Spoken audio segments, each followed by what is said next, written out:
이르길 그룹 패드를 최초로 개발한 사람의 이름은 누구일까요? 정답. 정답. 페마. 여러분 안녕하세요. 커피계의 1타 강사. 웃지 말고요. 커피계의 1타 강사 안서타라고 합니다. 박수 한번 칠까요? 박수 한번 쳐주세요. 박수 한번. 기본이 돼 있네. 자, 오늘은 우리가 얼마 전에 에스프레소 강의 컨텐츠를 시작한다고 약속을 드리지 않았습니까? 오늘은 그 서막, 커피계의 1타 강사 안서타 선생님의 에스프레소 클래스 제1강 서막을 여는 시간입니다. 이번 강의의 목표가 뭐냐? 정말 초보자분들이 나는 커피 1도 모른다. 근데 집에서 커피를 시작하고 싶다. 그래서 에스프레소를 추출하고 싶다. 그런 분들을 위한 강의입니다. 많은 분들이 보고 계실 텐데 자기소개 또 한번 해야 되지 않겠습니까? 이런 영광스러운 자리에 또 앉아 계시는데 한번 자기소개 한번 부탁드리겠습니다. 우리. 안녕하세요. 안스타 채널 3년 커피학원 16명 중 수석 졸업한 상승 PD입니다. 네, 입사 5개월 차 이 컨텐츠 편집을 맡은 형준 PD라고 합니다. 잘 부탁드립니다. 입문자를 위한 에스프레소 클래스 첫 강을 시작하겠습니다. 자, 첫 강을 시작하기 전에 저희가 짚고 넘어가야 될 게 있습니다. 에스프레소 클래스여서 바로 에스프레소로 넘어가느냐? 그게 아닙니다. 에스프레소를 제대로 추출하기 위해서는 원재료에 대한 이해를 하셔야 돼요. 원재료는 뭐냐? 에스프레소 원재료가 뭡니까? 생두죠, 생두. 생두. 그렇죠. 생두입니다. 생두를 이해하려면 뭘 이해해야 되냐? 커피의 역사에 대해서 이해를 해야 됩니다. 이게 좀 재미없다고 생각하실 수 있을 텐데 반드시 이해를 해야 돼요. 커피는 도대체 어디서 시작했느냐? 기원전 좀 많이 안 써봐가지고 자, 기원전 6에서 7세기 기원전 6, 7세기에 에티오피아로 거슬러 올라갑니다. 칼비라는 목동이 있었어요. 그 목동이 양을 이렇게 치다가 갑자기 양이 어떤 한 열매를 먹습니다. 열매를 먹는데 염소 아닌가요? 다 똑같은 거야. 그게 문제의 본질이 아니잖아. 그럼 퀴즈를 주관식으로 내면 뭐라고 말해야 돼요? 죄송합니다. 정정하겠습니다. 염소 가겠습니다. 기원전 6, 7세기에 에티오피아에 칼비라는 목동이 이렇게 염소들을 치고 있었는데 염소들이 열매를 먹더니 막 너무 기뻐서 날뛰는 거야. 그 열매를 먹고 뛰어나서 너무 칼디가 궁금한 거지. 도대체 얘네들이 평소처럼 얌전하게 있지 않고 왜 이렇게 막 에너지가 충만해가지고 막 뛰어노는가. 그래서 그 열매가 궁금해서 가서 봤더니 그게 커피 열매였다. 그래서 칼디가 그거를 궁금해서 먹어봤어. 그랬더니 이거 뭔가 힘이 나고 밤에 잠이 안 오고 막 이래서 약으로 써야겠다. 그래서 그때부터 어떤 이런 병이 걸렸을 때 먹는 하나의 약재로 음용을 시작했습니다. 이게 하나의 커피가 발견된 역사. 확인되진 않았습니다. 또 하나의 유명한 전설이 있어요. 우리가 바리스타 학원 가면 항상 배우는 두 가지의 어떤 커피의 기원, 두 가지 역사 중에 하나가 칼디고 하나는 이제 한 명의 수도승이 있었습니다. 오마르라는 수도승이에요. 그 수도승이 예멘에 정착했는데 거기가 전염병이 창궐합니다. 전염병이 창궐했는데 그 나라의 공주도 전염병에 걸린 거예요. 전염병이 걸렸는데 그 오마르라는 수도승이 이를 치유하는 능력이 있었어요. 그 오마르가 공주를 치료해 줬어요. 근데 공주와 오마르라가 사랑에 빠진 거야. 그래서 그 국왕이 어때요? 그렇게 반대를 했습니다. 왕한테 찍히면 어떻게 돼요? 죽죠. 죽진 않았어. 다행히 살았어. 죽었으면 이 역사가 끝나잖아. 다행히 살았는데 추방당합니다. 뭐 먹을 것도 없고 너무 지치니까 막 죽을 위기에 처해요. 죽을 위기에 처해서 나 지금 죽었다 했는데 앞에 하나의 열매가 보이는 거야. 그게 보여서 저거라도 먹어야겠다 하고 먹었는데 갑자기 힘이 나고 병이 치료가 되는 거죠. 그게 바로 커피 열매였다. 그래서 오마르가 그 커피 열매를 가져와서 마을에서 치료의 목적으로 쓰기 시작하면서 커피가 전파됐다. 이 두 가지 전설을 꼭 알고 있어야 돼요. 그래서 우리가 지금까지 내려오는 게 예멘과 에티오피아는 커피의 기원, 그 중에서도 또 에티오피아를 조금 더 커피의 원산지라고 인정을 하고 있죠. 그렇게 해서 이제 커피가 보통 이제 이슬람 문화에서 많이 퍼지기 시작합니다. 그때부터는 이제 사람들이 뭐 죽을 끓여서 먹거나 원두 자체로 뭐 끓여 먹거나 이런 방식으로 음용을 하게 됩니다. 지금같이 뭐 분쇄해서 그걸 드립으로 내리고 뭐 에스프레소로 내리고 이렇게 음용하진 않아요. 그렇게 음용돼서 커피가 많은 사람들한테 알려지다가 이제 유럽 쪽으로 넘어가게 된 계기는 십자군 전쟁이 발발하게 되면서 그 십자군 전쟁을 통해서 원정을 왔던 유럽 군인들이 거기에서 커피를 만나게 되고 그걸 즐겨 먹기 시작하면서 유럽으로 가져가게 됩니다. 그래서 한때는 유럽의 교황청에서 이 커피를 금지 음료로 지정하기도 해요. 이건 악마의 음료다. 그때까지만 해도 유럽은 기독교 문화권이기 때문에 이거는 이슬람에서 넘어온 악마의 음료다. 그래서 우리가 먹으면 안 된다. 또 하나의 스토리가, 비하인드 스토리가 그 런던이었나? 거기에서 남편들이 하도 아내를 놓고 카페에 나가가지고 커피를 마시면서 놀고 이야기하고 가정에 소홀해지고 이랬기 때문에 그 화난 여성분들이 그 커피의 음용을 공식적으로 제재해달라 이런 요청이 있었다는 비하인드 스토리도 있습니다. 그때부터 커피는 굉장히 많은 사람들과 이렇게 이야기를 나누고 대화를 시키는 그런 어떤 하나의 매개체로서 시작이 됐다. 이러다 보니까 각각 나라의 문화권마다 커피를 음용하는 방식이 굉장히 많이 달라졌어요. 아직도 에티오피아는 이거를 정말 끓여서 먹는 곳도 있고요. 정말 절구에다 그냥 빻아가지고 그냥 물에 넣고 끓여서 마십니다. 그리고 터키에서는 터키식 드리퍼를 사용해서 거기에 곱게 빻은 커피 원두를 넣고 그거를 이제 바로 끓여서 마시죠. 그게 이제 유럽 쪽으로 이렇게 넘어오면서 필터 커피라는 방식으로 또 변화가 됩니다. 그러다가 에스프레소의 형태로 진화된 건 언제냐? 자, 에스프레소의 역사는 19세기 중반에서부터 시작이 됩니다. 자, 2차 산업혁명 때 증기기관 열차가 발명되면서 그 기술을 가지고 산업화 속도가 급속도로 빨라집니다. 그러면서 커피도 이전에는 좀 천천히 추출해 마셔야 됐는데 커피의 음용 방식 또한 최대한 빠르게 산업화에 적합한 방식으로 만들기 위해서 발명된 게 이 에스프레소 머신입니다.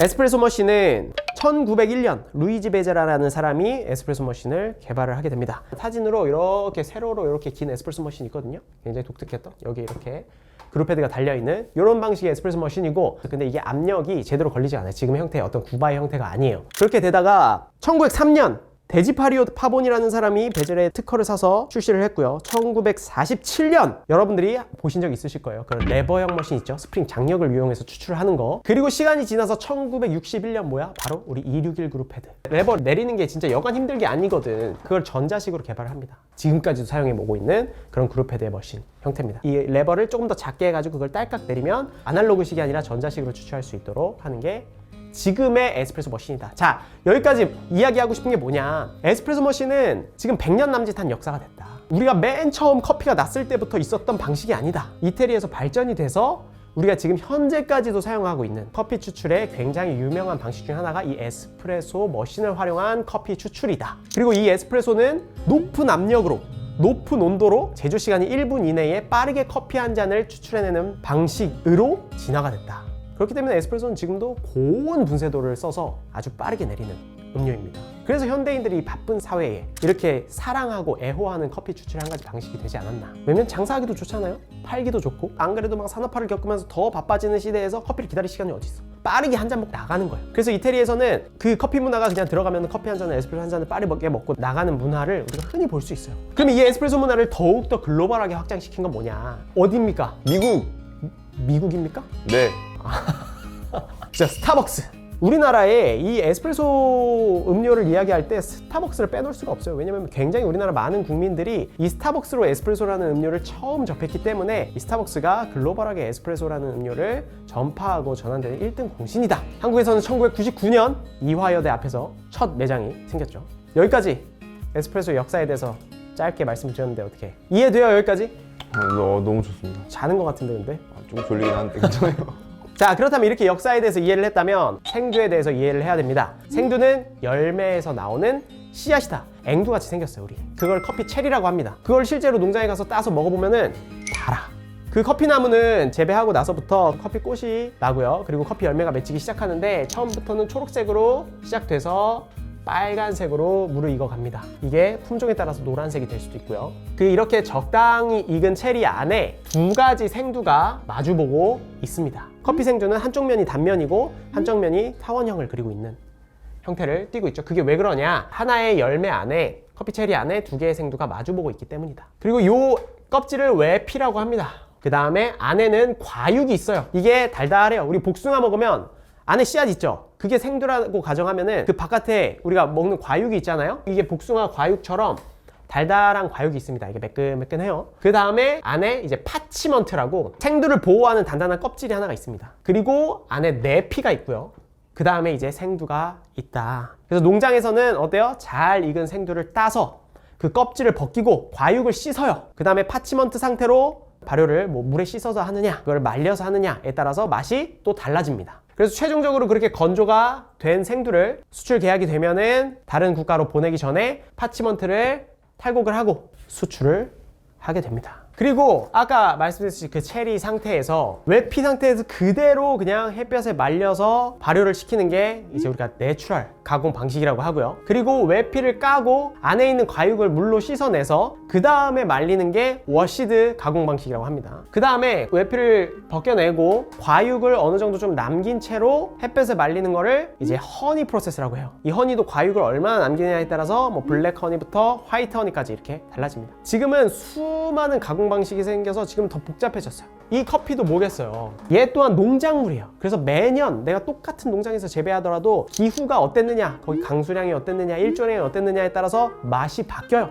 그리고 어떤 품종을 심었느냐, 그 다음에 어떻게 가공을 했느냐에 따라서도 맛이 바뀌어요. 그래서 굉장히 배울 게 많고 심오하다. 생두는 그러면 얼마나 단단하나요? 그라인더에 갈 수 있나요? 굉장히 단단하고 그라인더에 못 갈아요. 그라인더에 갈면은 날 다 망가져. 자, 이게 생두고요. 자, 그리고 이 원두를.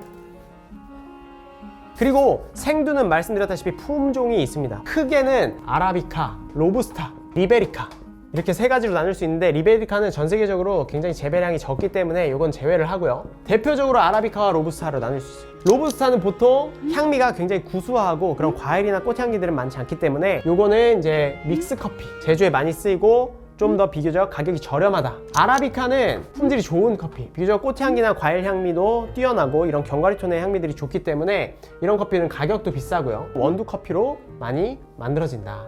이 아라비카에서 이제 나온 수많은 품종들이 있는데 그 중에 하나가 여러분들이 가장 많이 아시는 게이샤. 커피의 어떤 상표 이름이 아니라 품종 중에 하나다. 여기에 뭐 여러 가지 있어요. 뭐 카투라, 카투아이, 버번, 티피카, 옐로우 버번, 파카마라, 수많은 품종들이 있지만 그런 품종 중에 하나가 우리가 흔히 세계에서 가장 비싼 커피라고 불리는 게이샤. 그러니까 게이샤 커피는 품종입니다. 품종. 우리는 이렇게 가공이 다 된 생두 자체를 이렇게 수입해서 원두 상태로 만들어야겠죠. 그거 원두를 어떻게 만드냐? 로스팅이라는 과정을 겪습니다. 로스팅은 어떻게 하냐? 저 생두를 로스팅 기계에 넣고 화력을 더해서 저 생두를 익히는 거예요. 익히다 보면 저렇게 원두 상태로 되고요. 생두는 기본적으로 무향, 무취, 향과 맛이 없습니다. 그거를 로스팅을 하면은 막 몇백 가지의 어떤 화학적인 반응이 일어나면서 저렇게 우리가 현재 음용하는 저런 원두의 상태가 됩니다. 여기에서 굉장히 추출에 중요한 생두의 변화가 일어납니다. 로스팅을 어떻게 해주느냐에 따라서 생두의 맛이 조금씩 달라진다. 가장 큰 변화는 뭐냐? 부피가 커진다. 그리고 밀도가 낮아진다. 이게 굉장히 중요해요. 자, 생두에 열을 가하면 부피가 커지니까 원두의 크기가 커집니다. 밀도가 낮아지니까 분쇄하기 쉬운 상태가 됩니다. 오케이? 그리고 향이 생기죠. 이렇게 해서 우리가 먹을 수 있는 원두가 된다. 색깔은 다크로 가면 갈수록 어두워지죠. 근데 여기에 가면은 우리가 추출해서 반드시 알아야 될 변화는 뭐냐? 가공화. 이게 굉장히 중요하다. 라이트 로스팅 된 커피들은 밀도가 그만큼 높고 부피가 작기 때문에 이 원두 안에 있는 조직이 굉장히 단단하고 이 안에 향들이 들어있는 구멍이 굉장히 작다. 추출을 할 때도 물이 스며들 수 있는 공간이 그만큼 적고 조직 자체가 더 단단하기 때문에 추출이 어려워집니다. 그 미디움 로스팅, 다크 로스팅이 될수록 다공화가 더 많이 진행되는데, 그래서 다크 로스팅으로 가면 갈수록 물이 더 침투하기도 용이해지고요. 그만큼 커피 안에 있는 성분들을 더 쉽게 가지고 나올 수 있게 된다. 자, 로스팅 과정에서 하나 알아야 될 게, 추출은 어떻게 돼요? 다크 로스팅으로 갈수록? 빨라진다. 써진다. 추출은 쉬워진다. 근데 여기서 이산화탄소라는 또 하나의 변수가 있습니다. 커피는 로스팅 과정에서 원두 안에는 이산화탄소가 생기게 되는데, 다공화가 많이 진행되면 진행될수록 이산화탄소가 생길 수 있는 공간이 더 많아지죠. 그 이산화탄소는 적절한 압력을 형성해줘서 바깥에 있는 산소를 차단시켜줍니다. 그래서 산소는 커피를 더 산패하게 하고 커피 안에 있는 향을 빨리 날아가게 하는데, 그 원두 안에 있는 이산화탄소가 그 압력을 적절하게 형성을 시켜줘서 그 산소의 침입을 어느 정도 막아줘요. 그렇기 때문에 산패의 속도를 조금 더 느리게 해준다. 근데 어때요? 다공화가 많이 된 커피들은 이산화탄소가 많지만 그만큼 또 구멍이 많기 때문에 이 이산화탄소가 날아가는 속도가 빠릅니다. 그래서 산패되는 속도가 더 빨라요. 라이트 로스팅된 커피는 좀 더 산패의 속도가 느리고요. 이산화탄소의 절대적인 양은 다크 로스팅이 더 많겠죠. 커피에 뜨거운 물을 부었을 때 뜸이라고 하죠. 핸드드립 할 때 다크 로스팅된 커피가 더 많이 부풀잖아요. 그거는 그만큼 이산화탄소가 많이 있기 때문에 커피를 마구마구 밀어내서 그래요. 라이트 로스팅된 커피는 비교적 이산화탄소의 절대적 양이 적기 때문에 뜸을 들였을 때 커피가 더 많이 커지지 않습니다. 부피가 더 크다고 했죠. 다크 로스팅이. 에스프레소에 똑같은 양, 예를 들어 15g을 담았다. 어느 로스팅 포인트의 커피가 제일 부피가 크겠어요? 부피가 큰 거죠. 이 다크 로스팅이. 다크 로스팅된 커피가 부피가 가장 크다. 부피가 가장 작은 건 어디겠습니까? 라이트 로스팅. 라이트 로스팅된 커피. 네. 훌륭합니다. 아주. 그런데 이 이산화탄소가 날아가면 어떤 변화가 생기느냐? 커피 안에 있는 좋은 향들도 함께 날아가게 됩니다. 커피를 너무 오래 뒀다가 마시지 않아야 되는 이유가 여기 있는 거죠. 반대로 커피를 바로 사자마자 먹으면 또 그 향이 온전히 즐기지 못하지 않나요? 라고 말씀하실 수 있어요. 맞아요. 왜냐면 이산화탄소가 날아가면은 그 안에 커피에 대한 향들이 날아가지만 초반에 발상되는 향들은 조금 더 거친 맛이랑 조금 더 이런 알싸한 맛을 갖고 있기 때문에 그런 거는 조금 더 날려주고 그리고 추출을 해야 더 커피가 가지고 있는 향미를 잘 느낄 수 있습니다. 그렇기 때문에 우리가 디게싱을 해주는 거예요. 또 다른 디게싱을 해주는 의미는 뭐냐? 이산화탄소가 너무 많으면 추출을 방해하기 때문에 안정된 추출을 하게 할 수 있도록 안에 있는 이산화탄소를 좀 더 날려주고 그리고 안정적인 추출을 할 수 있도록 하는 거죠. 라이트 로스팅, 미디움 로스팅, 다크 로스팅을 갈수록 커피가 가지고 있는 고유의 향미 어떤 그래프를 그리냐면 라이트, 미디움, 다크라고 했을 때 로스팅을 진행하게 되면 커피가 가지고 있는 향미가 생두 상태는 없잖아요. 그렇게 하다가 라이트 로스팅 때 이렇게 올라가고요. 그 다음에 미디움 로스팅 이렇게 절정을 이뤘다가 커피가 가지고 있는 향미는 이렇게 반대로 떨어집니다. 이게 향미가 커피가 가지고 있는 고유의 향미, 커피 고유의 향미는 이런 그래프를 그린다. 쓴맛은 이렇게 계속해서 높아진다. 어떤 로스팅 포인트에 커피를 사느냐에 따라서 도저히 추출로 잡을 수 없는 맛들이 있어요. 그거는 이미 원재료에서 너무 다크하면은 내가 아무리 안 쓰게 추출하려고 해도 커피가 쓸 수밖에 없고 원재료의 선택이 굉장히 중요하다. 신맛은 이렇게 라이트 로스팅 때 피크를 찍었다가 미디움 로스팅부터 점점 더 떨어지기 시작하고요. 단맛은 증가했다가 뒤에 떨어집니다. 그러니까 로스팅을 될 때 어떻게 우리가 요 최고점에 밸런스 있는 커피의 맛을 찾느냐 이것도 굉장히 중요하다. 이 커피가 재배되는 데는 커피 벨트라고 해서 에티오피아 커피들은 그러니까 꽃향기나 과일 향기나 이런 것들을 갖고 있는 커피가 많아요. 중남미 커피들은 좀 더 견과류 톤을 가지고 있는 커피가